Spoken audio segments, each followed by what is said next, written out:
کوئی شخص اپنے سکون کے لیے دوسروں کو بے سکون کر رہا ہے اور نتیجتاً وہ بے سکونی اس کی طرف بھی لوٹتی ہے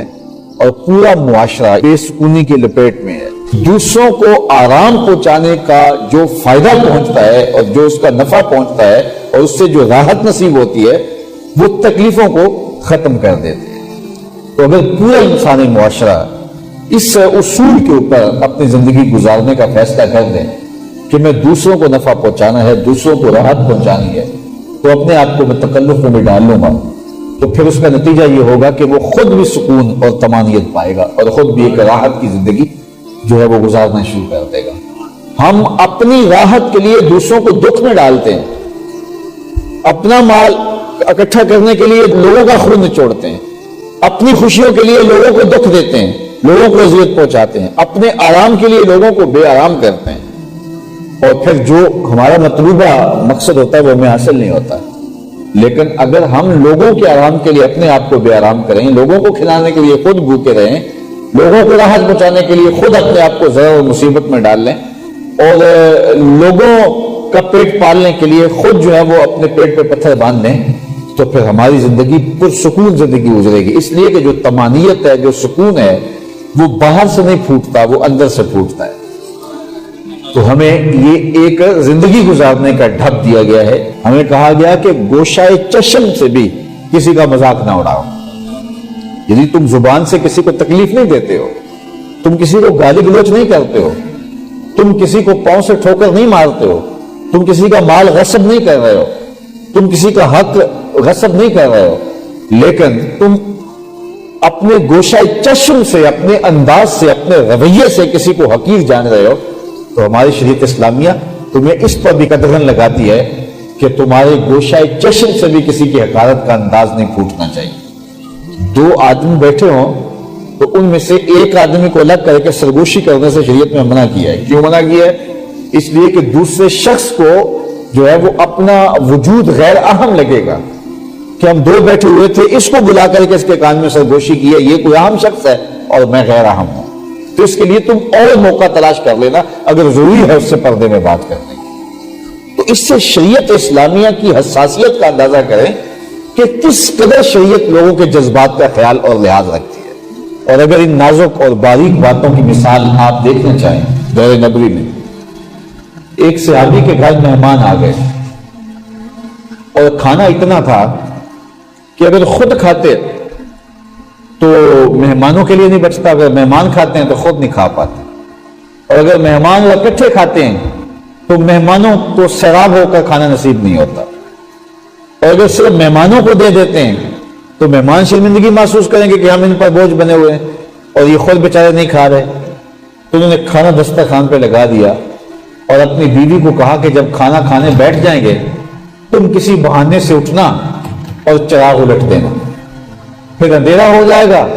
تو ہم برتن بجاتے رہیں گے، لگتا یہ ہوگا کہ ہم کھا رہے ہیں لیکن کھانا سارا مہمانوں کے لیے ہم چھوڑیں گے۔ ایسا ہی ہوا، جب کھانا دسترخوان پہ لگ گیا اور ایک ایک لقمہ اٹھایا تو بیوی کسی بہانے سے اٹھی اور چراغ الٹ دیا، چراغ بجھ گیا، تو اب مہمان کھا رہے ہیں اور یہ صرف جو ہے وہ برتن میں ہاتھ لگا کے یہ احساس دے رہے ہیں، آوازیں پیدا ہو رہی ہیں کہ یہ بھی کھا رہے ہیں، اور انہوں نے یوں مہمانوں کی تواضع کے مہمان سراب ہو گئے اور مہمانوں نے یہ محسوس کیا کہ ہمارے میزبانوں نے بھی کھایا ہے۔ ان کو جو یہ احساس ہونا تھا جس سے ان کو کوئی تکلیف اور ان کی طبیعت پہ بوجھ ہو سکتا تھا، اس بوجھ کو بھی اتار دیا، خود بھوکے رہے اور مہمانوں کو کھلا دیا اور تاثر بھی نہ دیا۔ اب صبح یہ صحابی حضور کی بارگاہ میں پہنچے تو جبریل پہلے پہنچ چکے تھے۔ اللہ اکبر! اور رب نے تعریف کی ان لوگوں کی کہ یہ ہیں وہ لوگ جو اپنے پر لوگوں کو ترجیح دیتے۔ تو ہمیں کیسی ستھری اور پاکیزہ زندگی گزارنے کا حکم دیا گیا کہ ہم مخلوق خدا کے لیے کسی اذیت کا سبب نہ ہو، کسی ضرر کا سبب نہ ہو۔ چھوٹے تھے اور ابھی آغاز کیا تھا کام کا، تو اس وقت ہم کہتے تھے کہ امیر شہر سے حساب لیں گے پائی پائی کا، غریب شہر کے بچے جوان ہونے دو۔ لیکن غریب شہر کے بچے جوان ہو گئے تو ان کے ہاتھ میں سوشل میڈیا، دشمن نے اچک کے ہمارے ہاتھوں سے ہمارے بچے چھینے۔ وہ کبھی آپ نے دیکھا ہے مرغی کو کہ وہ جب کڑک بیٹھتی ہے تو اس کے نیچے انڈے بطخ کے بھی ڈالے جاتے ہیں، اور پھر 21 دن کی مسلسل سینے کی حرارت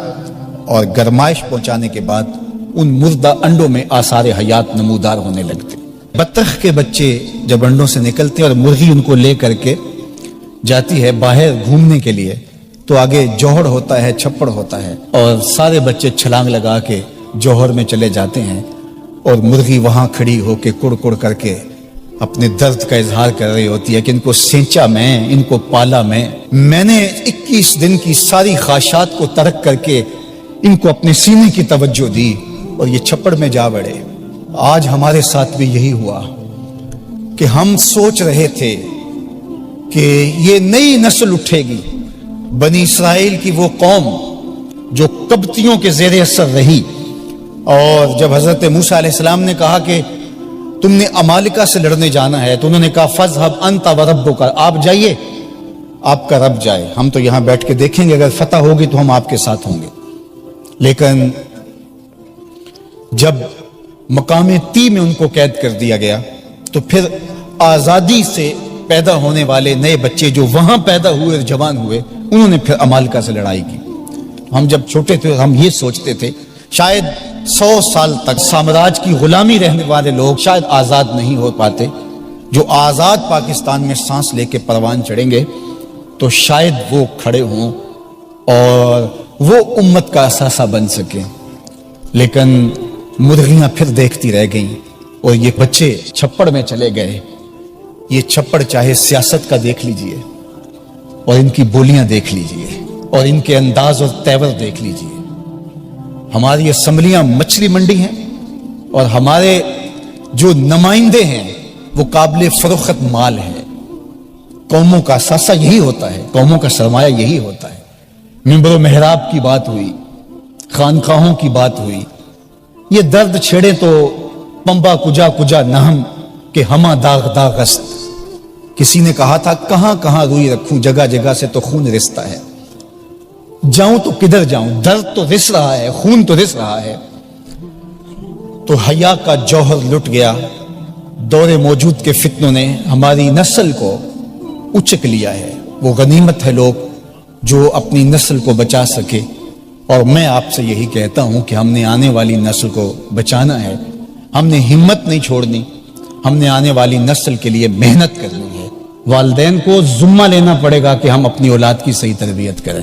صرف جو ہے وہ پیدا ہوئے بچے اور ان کو لوگوں کے رحم و کرم پہ چھوڑ دیا، اور جس مرضی سکول میں آنکھیں بند کر کے چھوڑ آئے، اور پتہ ہی نہیں کہ بچوں کی ترجیحات کیا ہیں اور بچے کدھر بڑھ رہے ہیں اور کس سمت رخ کر رہے ہیں۔ یہ والدین کی ذمہ داری ہے۔